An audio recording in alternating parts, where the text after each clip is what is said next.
Hola, pues buenas tardes. La verdad muy contento de poder estar aquí nuevamente con ustedes. Pues hoy quiero hablar de algo que recientemente escuché y créanme que me llenó mucho, me tocó bastante y no me quiero quedar callado de lo que aprendí. Quiero darlo a conocer y considero que es algo muy importante. Realmente nosotros como personas tenemos la facilidad de poder juzgar o de poder señalar los errores que otras personas cometen.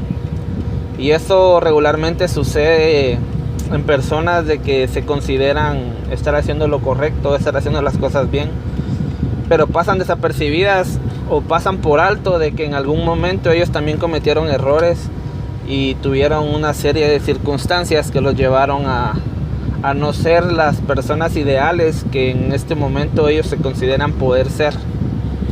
Esto más que todo se da en la gente que es religiosa, que aparenta ser alguien que no se equivoca, que no comete errores, que no peca, y se da la tarea de señalar a quienes cometen ese tipo de equivocaciones.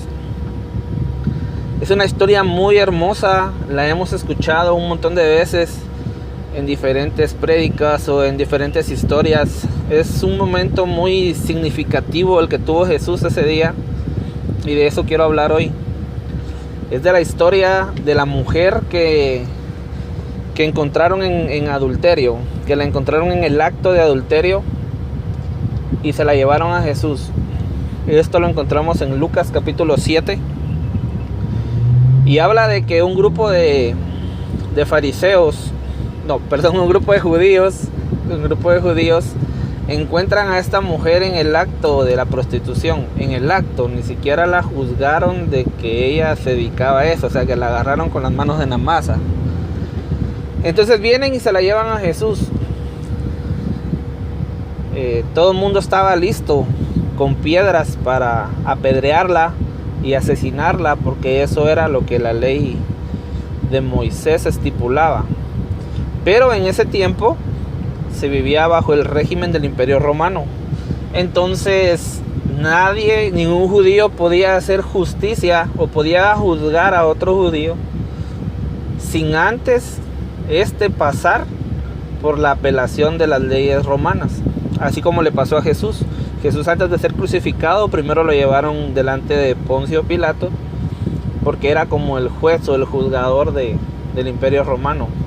O sea, los judíos no podían juzgar a su propia gente sin pasar por encima de la ley del Imperio Romano, que era el que gobernaba en ese momento. Entonces vienen estas personas y hacen esta situación con un doble propósito. Ellos estaban probando a Jesús. Realmente María Magdalena era solamente como la carnada que ellos necesitaban para provocar que Jesús se equivocara o provocar que Jesús blasfemara, según ellos.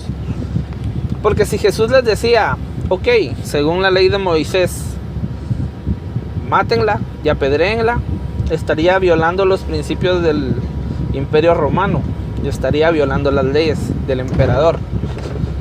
Y si Jesús decía no, que la juzgue el Imperio Romano por lo que hizo, estaría en contra de los principios y de las leyes de Moisés. Entonces se contradecía en cualquiera de las dos decisiones que tomara. Pero viene Jesús y muy sabiamente toma la decisión de agacharse y ponerse a escribir en el suelo. Yo esto lo aprendí de Dante Gebel. Yo nunca voy a venir a decir de que yo todas las cosas me las sé porque soy muy pilas o porque yo estudio en una universidad teológica. No, para nada. Esto yo lo aprendí de Dante Gebel y le voy a dar el entorno y la visión de que Dios me dio a mí según lo que yo escuché. Dante Gebel decía de que posiblemente él se imagina de que cuando Jesús se arrodilló en el suelo y empezó a escribir en la tierra con su dedo, él escribió la palabra gracia, como dando a entender de que todas estas personas que acusaban a María Magdalena y que querían matarla a pedradas, se les había olvidado de que la gracia de Dios era más grande que las leyes. Entonces viene Jesús y le da un significado bien simple y bien pilas, por así decirlo, a la situación en la que estaban viviendo. Viene Jesús y le dice a toda la multitud: el que se sienta libre de pecado, que tire la primera piedra. El que se crea limpio, el que se crea santo, el que no se ha equivocado, al que no se le salió una mala palabra, al que no dijo un chisme, al que no le ha engañado a su mujer, al que no ha robado, al que no ha llegado tarde al trabajo, al que no le ha mentido al jefe, al que no se ha sacado las hojas de la oficina para hacer sus trabajos, etcétera, etcétera, etcétera. Todo el que no ha hecho nada de eso, que tire la primera piedra. Entonces la culpa los hizo retroceder de su decisión, y todos uno a uno se fueron yendo, tirando las piedras al suelo. Viene Jesús y le pregunta a la mujer: ¿dónde están los que te condenan? Ella le responde: se han ido, Señor. Entonces Jesús le contesta: pues yo tampoco te condeno. Es increíble ver cómo Jesús actúa de una manera tan misericordiosa en esta cita. Jesús toma la mejor decisión que pudo haber tomado, y es la de ser misericordioso y perdonarla. Al fin y al cabo, para eso vino. Entonces, es nada más de seguir el ejemplo de Jesús. Como les decía, Jesús tomó la decisión de perdonarla. Jesús pudo haber dejado de que la apedrearan, pudo haberles dicho que la llevaran delante del Imperio Romano, igual hubiera sido juzgada, pero la perdonó porque ese fue el propósito por el cual Él vino. Entonces, a veces se nos olvida de que el ser uno cristiano, el ser uno seguidor de Cristo, el querer uno ser como Jesús, es el hecho de querer tener esa misericordia, poder alcanzar a la gente con ese perdón y poder darle a cada una de las personas una oportunidad de rehacer tu vida. Pero decía Dante, a las personas que están ahora sentadas en una iglesia sin hacer nada, a las personas que tienen una oportunidad de liderazgo o una oportunidad de representar a algo dentro de alguna congregación cristiana o no cristiana, católica o de cualquier denominación religiosa que pretenda seguir los parámetros y los principios de Dios, se les olvida que en algún momento, antes de ser lo que son ahora, ellos llegaron con muchos pecados y Jesús se los perdonó, como lo hizo con esta mujer. Entonces vienen y se les olvida de que en algún momento ellos estuvieron en ese lugar y que Jesús los perdonó y les dio una oportunidad de salir de ahí, y hoy están en donde están. Pero ¿qué pasa? Ahora ven a alguien en esa situación y la señalan, la juzgan, la alejan de la iglesia.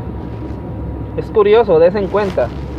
En aquel tiempo todo el mundo seguía a Jesús, incluyendo a las prostitutas, incluyendo a los ladrones, incluyendo a los fariseos, que son la representación de una política corrupta de este tiempo. Todo el mundo seguía a Jesús, pero en nuestros tiempos, los corruptos, los ladrones, los delincuentes, las prostitutas, les da terror acercarse a un cristiano. ¿Por qué? Porque los vamos a juzgar, porque los vamos a señalar. Y les estoy hablando de la gente que está en la calle, de la gente que no ha cruzado la frontera de la iglesia y no ha entrado a la congregación. Pero ¿qué pasa con los que están adentro de la iglesia? Ah, el hermanito sutanito engañó a su esposa. Oh cielos. Hay que decírselo al pastor. Está bien. O sea, no van a esperar que el otro confiese su pecado. Ellos se van a adelantar a que el pastor lo sepa para que se lo saque, ¿va? Entonces disfrazamos el chisme de aquello que le llaman, es que yo lo sentía en el corazón y no me lo podía quedar. Es que tengo que decir la verdad porque es pecado mentir o ocultar las cosas. No, la verdad quería ir de chismoso con el pastor. La verdad quería ir a señalar. ¿Y saben qué es lo peor? Que todo el pueblo se entera de que se equivocó. Y lo juzgan, y lo señalan, y lo ponen en la famosa disciplina. ¿Pueden creer ustedes esto? Yo no entiendo la disciplina de las iglesias evangélicas, y con el respeto que todos los evangélicos se merecen. Yo siempre he dicho, yo soy cristiano, seguidor de Cristo. La religión cristiana es para mí la más cercana. La cristiana más no la evangélica. ¿Qué significa? La cristiana es la que sigue los estatutos de Jesús y pretende hacer las cosas que Jesús hizo. La evangélica es la que pone sus normas y sus leyes y te juzga y te señala de una manera bien dura. La que te sigue tirando piedras cuando te equivocas. La que te señala con comentarios que duelen como una pedrada que recibían las mujeres que se equivocaban en aquel tiempo. Como duelen las pedradas que recibían los hombres que eran ajusticiados conforme a la ley de Moisés en aquellos tiempos. Entonces mi pregunta, como les decía, es: ¿qué significa la disciplina en una iglesia evangélica? Si viene Dios y te perdona cuando confiesas tus pecados, ¿quiénes son los líderes religiosos para condenarte y ponerte sanciones? No tiene sentido. Es como que venga el juez de la Corte Suprema de Justicia y te deje absuelto de alguna culpa, pero el Ministerio Público no está conforme, entonces te pone tu sanción pequeña, ¿va? Si tu delito era pasar 10 años en la cárcel, pero saliste absuelto por el juez, entonces el Ministerio Público no está conforme, entonces te va a poner 1 año de cárcel para no quedarse burlado. Más o menos eso es lo que hacen las iglesias evangélicas. Ponen a la gente en disciplina. Está bien, hay que disciplinarlo. Dios dice que al que ama corrige. Pero considero que hay maneras más mejores y menos peores, como decimos aquí en Guatemala, de poder disciplinar a la gente. O sea, se le puede hablar, se le puede dar una oportunidad.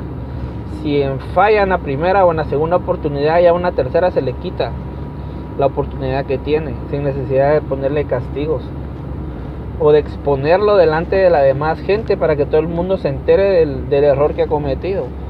Porque la vergüenza y el señalamiento es como que lo pongamos en medio de todo aquel pueblo que quería apedrear a la mujer que encontraron en el acto de adulterio.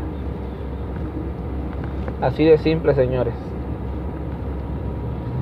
Yo siempre voy a tener en mi mente, en mi corazón y en mi boca lo que digo y lo sostengo, sin importar a quién le afecte, a quién no le guste, quién me critique, quién me señale. Pero vamos a hablar las cosas como realmente son. La religión está cometiendo errores garrafales que están alejando a la gente que de verdad necesita de Dios, de ese perdón que algún día nosotros tuvimos. Pongámonos a pensar cómo llegamos a la iglesia nosotros. Hay muchos líderes, hay muchos pastores que cometimos un montón de errores antes de que Jesús nos perdonara, antes de llegar a una iglesia, a una congregación y tener la oportunidad que ahora tenemos de hablarle a la gente o de manifestarnos por medio de las redes sociales. Porque también escribir mensajes en las redes sociales, en Facebook, en Twitter, en WhatsApp, en donde sea, que den a entender que alguien más se equivocó, o que den a entender que es un chisme o una blasfemia en contra de alguien, eso también es pecado. Virtual, pero pecado. Y acuérdense que dentro de la lista de los pecados, el asesino, el sicario, el extorsionista, el descuartizador, la prostituta, el homosexual, el chismoso, el mentiroso y el de malos pensamientos están en el mismo rango. Todos los pecados que te acabo de mencionar, todos te dejan fuera del cielo, todos te dejan fuera de la gloria de Dios. ¿Cuál es la diferencia? Lo único que las diferencias son las consecuencias que tú pagas en la tierra, pero de ahí en adelante todos son iguales. Entonces, ¿por qué si el hermanito engaña a su esposa con otra mujer y no se lo dice, por qué se da el lujo de señalar y de criticar a aquel que no puede dejar un vicio de drogadicción? Me pregunto yo, dijo Armando Hoyos, con el hermanito Eugenio Derbez, ¿verdad? Si la hermanita se casó con el hermanito nada más porque el hermanito era dueño de un negocio y tenía carro y tenía casa y no le iba a hacer falta nada, ¿por qué critica a la mujer que tiene que vender su cuerpo para darle de comer a sus hijos? Si están haciendo prácticamente lo mismo, solo que una lo hace por necesidad y la otra por vanidad. Discúlpenme si ofendo a alguien. Yo sé que mucha gente me va a oír y va a decir: este está loco, este no es ni siquiera nada. No me importa. Créanme que no me importa que me critiquen o que digan lo que quieran de mí. Pero vamos a hablar las verdades ya. Ya nuestro mundo está en una situación tan caótica y tan desesperante que estarles hablando o haciéndoles dibujitos para que entiendan las cosas ya no vale la pena, señores. Hay gente en las iglesias que está sentada perdiendo el tiempo, mientras hay gente allá afuera que de verdad necesita de Dios. Todo el mundo, miren, hay un ejemplo bien simple. Todo el mundo critica al gobierno, que el gobierno no sirve, que el presidente es un aquí, que el presidente es un allá, que la policía no hace nada, que los actos de delincuencia van en aumento, que los asesinatos no paran. Y esto lo dicen cristianos y no cristianos. Pero ¿qué estamos haciendo para que esto cambie? El presidente no tiene la culpa de que las patojas a los 20 años hayan pelado cables y se hayan enamorado de la persona equivocada y la hayan embarazado 1, 2 y 3 veces y hayan tenido que trabajar y por trabajar no hayan podido cuidar a sus hijos y por eso ahora sus hijos son delincuentes. El presidente no tiene la culpa que hayan hombres irresponsables que les gusta andar con una y con otra y embarazaron a 3 y a 4 y con ninguna se quedaron. Y esos hijos ahora que crecieron sin papá están en las calles extorsionando. El presidente no tiene la culpa de que seas un borracho, de que seas un irresponsable, que no trabajes y que por eso tus hijos no tengan quien los cuide y están haciendo cosas que no deben en la calle. El presidente no tiene la culpa la tenemos nosotros. Y si nosotros arruinamos esto, nosotros lo tenemos que componer. ¿No creen ustedes? O es responsabilidad del gobierno las malas actitudes que tenemos en la casa. El gobierno es el culpable.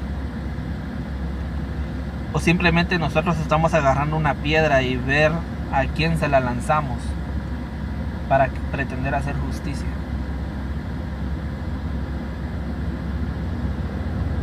Y así le voy a poner yo a este mensaje cuando lo suba a YouTube. Lo pueden buscar en YouTube como Henry Leonel Quevedo Pinto. Lanzadores de piedras le voy a poner. Porque es increíble de que todo el mundo se preste para juzgar, pero nadie se preste para buscar una solución a los problemas. Porque todo el mundo quiere ser el protagonista de la sanción, pero en la silla de los acusadores nadie se sienta. Si ustedes conocieran la historia detrás de cada personaje, Yo soy oficial de la Policía Municipal de Tránsito por el momento. Digo por el momento porque en algún momento voy a dejar de ser policía y me voy a dedicar a las cosas de Dios. Primero Dios. Pero si ustedes supieran lo que uno mira en la calle todos los días. Yo tengo que entrar a un basurero clandestino a evitar que la gente sucia llegue a tirar basura o ripio o cualquier tipo de cosas que contaminen el lugar. Que por cierto es un lugar muy precioso, tiene una vista hermosa del sur de la ciudad. Ahí se ven unos atardeceres increíbles, tiene unos paisajes maravillosos, pero es un basurero.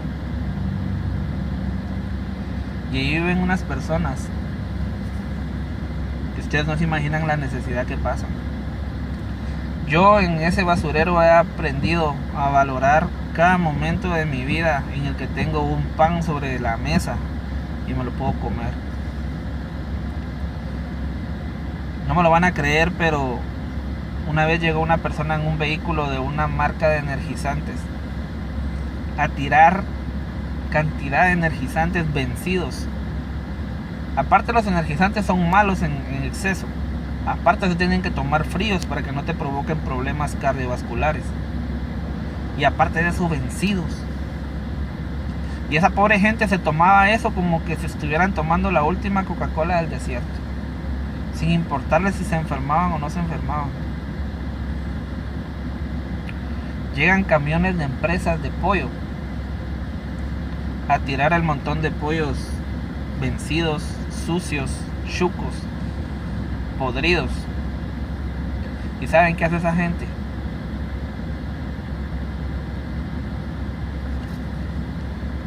Se lo lleva para su casa y se los come.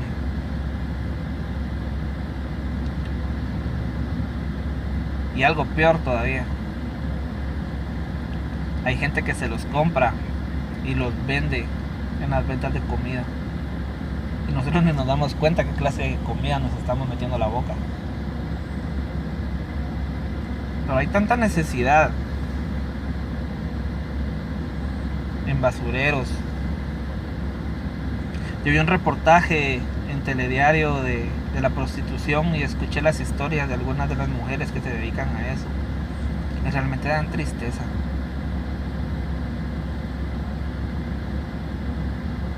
Una de ellas pelando una papa que se encontró tirada para hacer una sopa de esas de quetzal, con una papa que muchos de nosotros cuando miramos una papa tirada la pateamos como que fuera una piedra. Para otras personas es un almuerzo.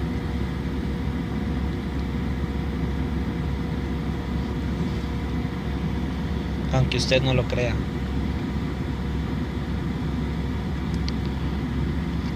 Nadie sabe las razones ni las circunstancias por las cuales esas personas se prostituyen, por las cuales esas personas roban. Hay mucha gente que roba en la calle porque tiene que llevarle de comer a sus hijos.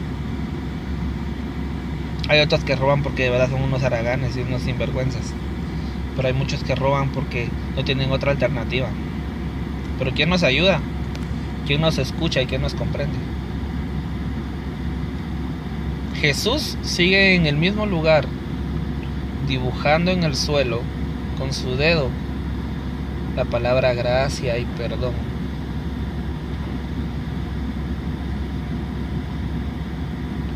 Y lastimosamente nosotros somos todos los que estamos alrededor con las piedras en la mano, listos para juzgar, para lanzar la piedra que los critique, para lanzar la piedra que los juzgue, para lanzar la piedra que los humille, para lanzar la piedra que los haga sentirse peor de lo que se sienten ya.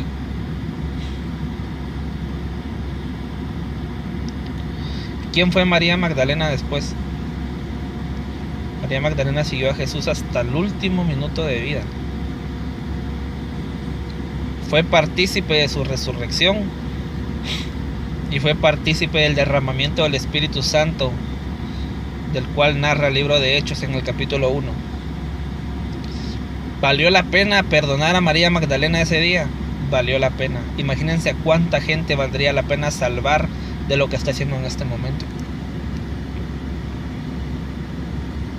La mayoría de personas famosas, aunque ustedes no lo crean, tienen un pasado que, wow, si todo el mundo supiera el pasado de estas personas, yo les aseguro que ni los contratarían en muchas iglesias.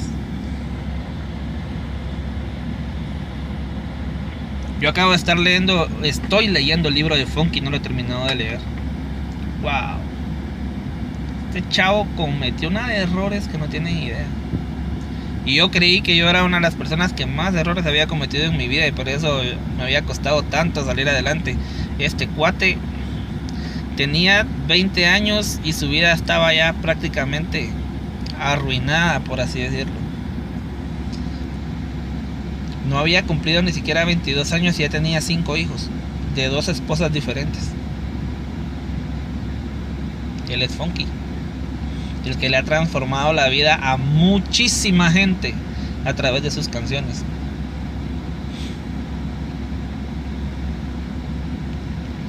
¿Cómo Funky llegó a los caminos de Dios? Gracias a una persona a la cual el mundo cristiano sigue criticando y le sigue lanzando piedras. Gracias a Vico C. Yo soy una de las personas, al igual que Funky, que gracias a la música de Vico C me evité de hacer un sinfín de cosas de las cuales me hubiera arrepentido todo el resto de mi vida. Que tal vez estuviera en la cárcel o estuviera preso. Bueno, es lo mismo, ¿va? Que tal vez estuviera en la cárcel o estuviera muerto. Pero siempre había una canción que me hacía cambiar mi manera de pensar. Yo pasé un montón de situaciones bien difíciles en mi adolescencia. Soledad. La soledad es traicionera y es tu peor enemiga cuando dejas que te gobierne la vida. Hay cosas que ni siquiera mi mamá ni mis hermanos saben. Cosas que solo yo tengo aquí guardadas dentro de mi corazón. Como cuántas veces intenté quitarme la vida. Porque me sentía solo. Porque me sentía defraudado. Porque quise hacer las cosas bien y le entregué mi corazón a alguien que no lo valoró y me echó a perder toda mi vida. Porque de querer hacer yo las cosas correctamente me vi involucrado en un montón de errores. Y me seguí equivocando y me seguí equivocando y me seguí equivocando y me sigo equivocando, porque todavía me sigo equivocando. Pero cada una de las cosas que he vivido, cada una de las cosas que he experimentado, son las que me tienen hoy aquí delante de ustedes diciéndoles las cosas como realmente son. Y como yo siempre he dicho, todo lo que yo viví me va a servir para que mucha gente no pase por lo que yo pasé. Pero vamos a seguir siendo la gente que juzga y que lanza piedras. Miren qué triste es eso. La verdad, eso es muy triste. Que te señalen, que te acusen. A mí no me da vergüenza decir quién soy. Yo soy Henry Quevedo. Todo el mundo me dice en la calle, usted se mira bien creído, usted se mira bien serio. O sea, es mi personalidad por ser policía. Tengo que ser así. Pero el que realmente me conoce sabe que soy una persona muy bromista, muy chistosa. Difícilmente mantengo seriedad cuando estamos hablando. Y es porque tengo un corazón tan herido que ya no soporta más tristezas y más dolor, que lo que hace es expulsar cosas buenas y agradables y tratar la manera de hacer sentir bien a todo el que me rodea. Eso me ha llevado a que el mal hábito de decir malas palabras me cueste quitármelo. Yo soy una persona de labios inmundos y no me da pena decirlo. ¿Y saben por qué no me da pena decirlo? Porque hubo alguien que era igual que yo. Isaías. Y cuando yo leí de que Isaías le dijo a Dios, yo soy una persona de labios inmundos y no merezco que me elijas, porque estoy rodeado de un mundo de gente que tiene labios inmundos. Y labios inmundos son labios vulgares con malas palabras, que dicen mentiras, que dicen chismes, que dicen ofensas. Entonces, si Dios escogió a Isaías así, ahí fue donde yo entendí que eso no era impedimento para que Dios me usara. Y vean lo que estoy haciendo ahora. Hubo otra cosa que me hacía sentirme lejos de la presencia de Dios. Y es que he sido muy traidero, ¿va? O sea, me enamoraba muy fácilmente antes, caía muy rápido. Y tuve varias mujeres. Después de la mamá de mi hijo, tuve varias relaciones fallidas. Yo decía, no puedo servirle a Dios porque soy así. Y conocí a alguien que era peor que yo, que se llama David, y que fue rey. Y que en el libro de Hechos Dios lo menciona como uno de los héroes de la fe, el rey David, que tuvo un sinfín de mujeres. Se enamoró de una que tenía esposa, la embarazó, y para que no le echaran color se mandó a quebrar al esposo, ¿va? Firmita. Pero el rey David es uno de los grandes hombres y de los pocos que Dios dice, un hombre conforme a mi corazón. Pero si ustedes supieran cómo la gente me juzga, ay sí, esa se la lleva de cristiano, es un gran vulgar, esa se la lleva de cristiano y solo mates es, y se la lleva de esto y se lo lleva de... Vieran, a mí me juzgan y me critican como no tienen idea. Pero gracias a Dios fui policía. Y así como los insultos de la gente que no se somete a la autoridad no me afectan, tampoco me afectan los de la gente que pretende que yo sea alguien que los agrade a ellos, pero no que agrade a Dios. Así que yo te invito a que te pongas a pensar de qué lado vas a estar.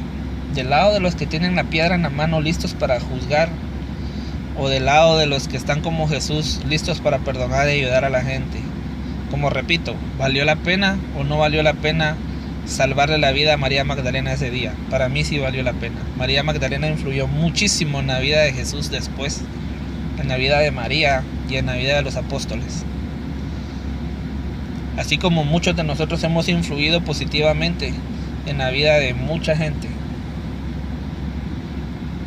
Como he dicho, a Vico sí lo juzgan, lo critican, lo señalan, pero gracias a Vico sí, Funky llegó a los pies de Cristo. Y gracias a Funky, miles de jóvenes han llegado a los pies de Jesucristo. Y esas son las cadenas que Jesús utiliza para poder llevar su gloria hasta donde no tienen idea. Dios perdona y utiliza al que tiene mucho que agradecer. Si Dios te perdonó mucho, si Dios te perdona mucho, tienes mucho que agradecer, entonces vas a estar dispuesto a hacer todo lo que Dios te pida. Así que se nos acabó el tiempo, ya me pasé. Eso estuvo buenísimo, créanme, yo sentí que me expresé de la mejor manera y no me va a alcanzar el tiempo para decir todo lo que quería decir. Pero gracias por estar ahí, gracias por escucharme. Yo estoy empezando en esto, yo sé que poco a poco vamos a ir mejorando y de alguna manera vamos a poder hacer las cosas que Dios quiere que yo haga. No tengo ni idea qué es lo que voy a hacer, pero espero poder agradarlo y poder ayudar a la gente a salir de ese mundo engañoso en el que nos tienen. Porque es triste que el diablo te señale y te juzgue y te diga que no puedes salir adelante, y la gente que debería de sacarte adelante también te señale y te juzgue. Pero vamos a cambiar eso, vamos a meterle a una nueva generación de jóvenes y de personas una mentalidad como la de Jesús, que sea de perdón y de misericordia. Así que gracias por escucharme. Me pueden seguir en mi página de Iglesia en la Calle, en Facebook, en Twitter, en Instagram, como Igle en la Calle o Iglesia en la Calle. Gracias por su tiempo y nos escuchamos en una próxima. Señor Jesús, te damos gracias por esta oportunidad, por este privilegio, por este tiempo, Señor, por estas palabras que tú pones en mi boca. Gracias, Señor, porque aunque no lo merezco, tu misericordia, tu gracia, tu presencia es la que me hace ser lo que ahora soy. Y te doy gracias. Y te pido que me sigas abriendo puertas para poder llegar a miles de personas. En el nombre poderoso de Jesús, bendice a todo el que me escucha, a todo el que reproduce mi audio, lo comparte. En el nombre de Jesús, Señor, vamos a cambiar esta generación para ti. En el nombre de Cristo Jesús. Amén y amén. Muchas, pero muchísimas gracias. Nos escuchamos en una próxima.